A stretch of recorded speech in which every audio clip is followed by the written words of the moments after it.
Happy new year लोगोफोर गोदान बोसोर नोंथांमोना मा थांखि लाखो नोंथांमोना जेखि थांखियानो लाया मानो जुदि 2026 बोसोरखौ नोंथांमोना जुदि टेनसन फ्रि लाइफ जुदि थानो लुबैयोब्ला मोनथाम इनभेस्टमेन्टखौ जुदि खालामनानै लायोब्ला आं सानो नोंथांमोना गोरलैयैनो टेनसन फ्रि लाइफ थानो हागोन। बेनि गेजेरावनो नाम्बार 1 जाहैबाय हेल्थ इन्सुरेन्स।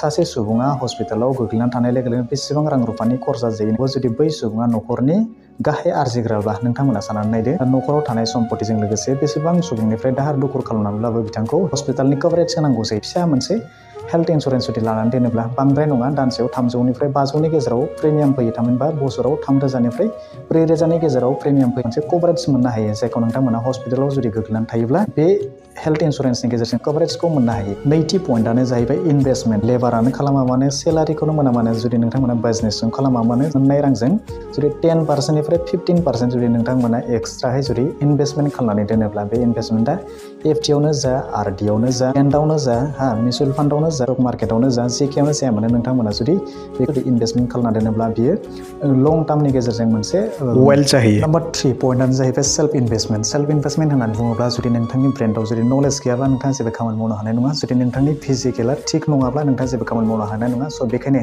नोंथांमोना सानफ्रोमबो मोजाङै एक्सारसाइस खालामनांगोन आरो नोंथांमोना मोजाङै नलेज आरजिनो नाजानांगोन। स' बेखायनो जुदि नोंथांमोना बेफोर गासैबो जुदि थिग थायोब्ला बे मोनथाम इनभेस्टमेन्टखौ जुदि नोंथांमोना थिग थायोब्ला मा 2020